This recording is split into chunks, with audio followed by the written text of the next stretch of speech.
Bueno, nosotros vamos... Ay, ¿qué pasó? Bueno, sí, voy a tener que cortarnos. ¿Qué pasó? Bueno, ahora nosotros vamos a hablar sobre los principios epidemiológicos y aspectos generales del patógeno Clostridioides difficile. Nuestro equipo está conformado por Laura Belén Hernández, Juan José Hernández y yo, María Teresa Hernández.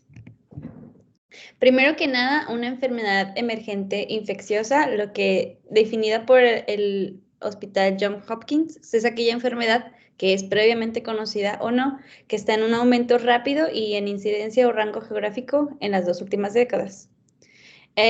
También puede ser una enfermedad reemergente cuando esta vuelve a aparecer después de haber experimentado un declive significativo.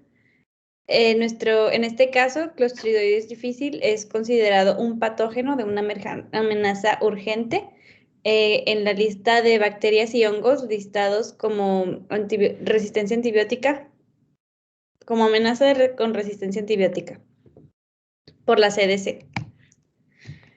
Bueno, en general, Clostridium difficile es un bacilo gram positivo móvil, anaerobio y generador de toxinas, también de esporas, y habita principalmente en el tracto intestinal y otras superficies. Aquí se puede ver una imagen de la tinción de Gram de Clostridium difficile.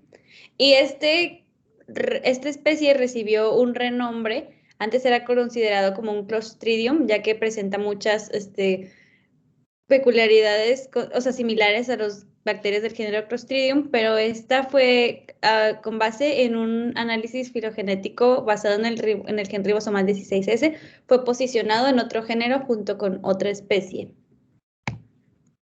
Como dije antes, esta habita en el tracto intestinal, entonces podemos, algunas personas, ser portadoras de la bacteria y no presentar ningún síntoma. Sin embargo, la exposición de las personas a antibióticos puede llegar a causar un desequilibrio en la flora intestinal y puede provocar una diabetes infecciosa o, en los peores de los casos, una colitis pseudomembranosa. También podemos llegar a adquirir la infección de modo fecal oral. Y aquí podemos ver la triada de la enfermedad, donde el agente es Clostridium difficile y los huéspedes son las personas que han tomado antibióticos recientemente, que son los más propensos a padecer la enfermedad, junto con otro tipo de factores de riesgo que voy a mencionar a continuación. Y el ambiente en el que mayor habita son los hospitales principalmente y en baños públicos o superficies donde puede prevalecer el organismo debido a las esporas que este genera. Algunos de los síntomas pues son los que causan una diarrea infecciosa común, como son pues diarrea, cólicos, fiebre, náuseas, etcétera. Y algunos síntomas graves son los que están encerrados en el recuadro rojo, pues que son la deshidratación, shock circulatorio, hasta la muerte. Como podemos darnos cuenta, si sabemos, algunos de los síntomas son similares a las diarreas infecciosas causadas por vibrio cólera. Sin embargo, estas difieren estas tienen su efecto diferente en el intestino, ya que la toxina producida por Clostridioides difficile produce una infiltración de la lámina de los neutrófilos, lo que provoca que en las heces de los pacientes se estén presentes las pseudomembranas, que es lo que le da el nombre a la colitis pseudomembranosa. Otros factores de riesgo que hacen más proclive a padecer la enfermedad es haber estado internado en un hospital o en una casa de enfermería. Como dije antes, la exposición a antibióticos y la edad. La edad es un factor aquí muy importante, dado que las personas mayores a 65 años pueden llegar a tener algunos riesgos, mayor riesgo de complicación por la infección de Clostridium difficile. Igualmente las personas que tienen un sistema inmune debilitado.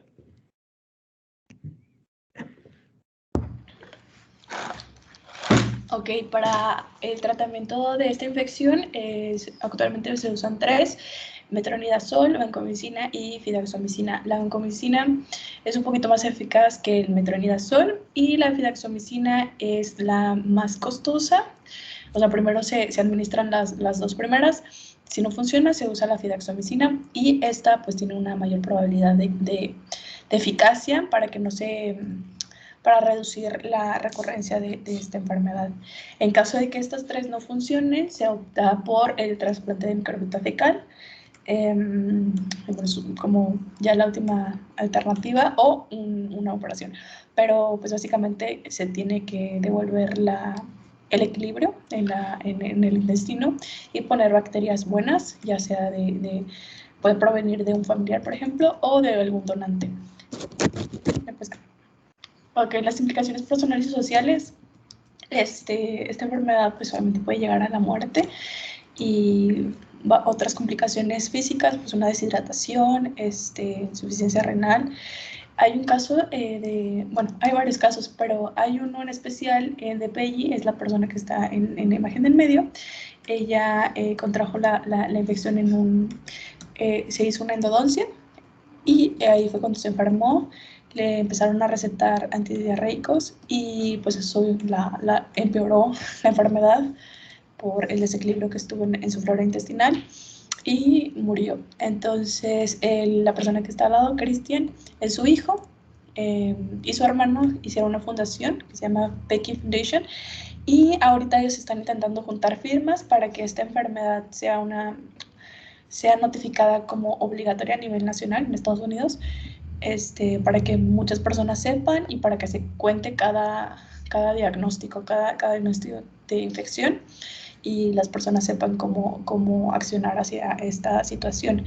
Y hay varios testimonios de personas que tienen y que han sobrevivido a esta enfermedad. Por ejemplo, esta persona dice que está muy desconcentrada y un poco decepcionada por el tiempo que se tomó en recibir un diagnóstico, ¿no? Esto es como que lo malo para actuar rápido. Ya le buscamos. Y bueno, la mortalidad global se estima un 17% y sabemos ya, como lo dijo mi compañera, que las personas más susceptibles son los adultos mayores, del 90%. Hubo un incremento de muertes de 3.000 en el año 1999 a 14.000 en el año 2006.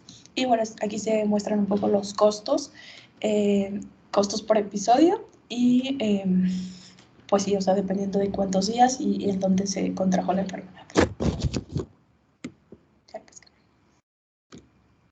Bueno, y respecto a las hospitalizaciones por los grupos etarios, observamos en la gráfica al lado izquierdo las tasas de los casos por cada 1.000 hospitalizaciones, donde en primer lugar, con la tasa más alta, están los adultos mayores de 85 años y seguidos le siguen los de 65 años. Mientras que del lado derecho tenemos la gráfica que nos ilustra lo mismo, la tasa, pero en personas menores de edad, donde los niños de 1 a 4 años presentan la mayor tasa y los lactantes de menores de 1 año la tasa más baja. Respecto a la epidemiología molecular, se caracteriza principalmente en Estados Unidos y en Europa el ribotipo 027, ya que este contiene un gen que codifica para una doble toxina. Lo mismo ocurre en el caso de Chile, que es predominante. Sin embargo, se observa que más de la mitad o cercano a la mitad de del estudio que se hace son ribotipos muy variados que corresponden a otros. El caso de Australia es particular, puesto que no presenta el ribotipo 027, ya que comúnmente en Estados Unidos y en Europa se utiliza las fluoroquinononas para para el patógeno, pero es resistente. Entonces, Australia no utiliza o no prescribe de forma usual este medicamento, por lo tanto tiene otro ribotipo. Y en Asia se observa ribotipos que no presentan esta doble toxina. Respecto a la introducción del ribotipo 027 a nuestro país, dado que existieron dos linajes independientes de las fluoroquinolonas, se establece como una mayor cercanía, dados análisis filogenómicos, con el linaje proveniente de Estados Unidos con relación a México.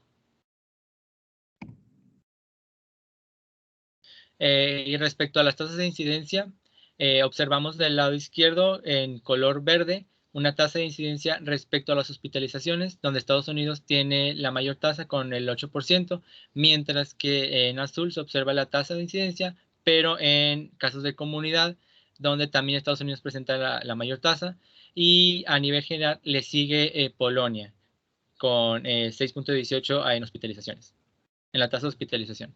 Mientras que al lado derecho se observa el gráfico, también con tasas de incidencia, pero en un periodo de tiempo donde Estados Unidos presenta este incremento a lo largo de los años, y un caso exitoso es Canadá, que desde 2009 presentó una tasa de 5.3 y con el paso de los años hasta 2015 ha logrado reducir considerablemente sus valores. Mientras que en México uno de los casos particulares es en el Hospital Juárez de México, donde se registró un caso, bueno, un brote de 15 personas, donde el paciente cero se considera que fue una persona que estuvo en cirugía general y de ahí presentó reincidencias por complicaciones por esta infección, por los síntomas, y que los casos se dieron en diferentes sitios o sectores del hospital. De los 15 casos se registró una muerte, por lo tanto la tasa de letalidad fue del 6.6%.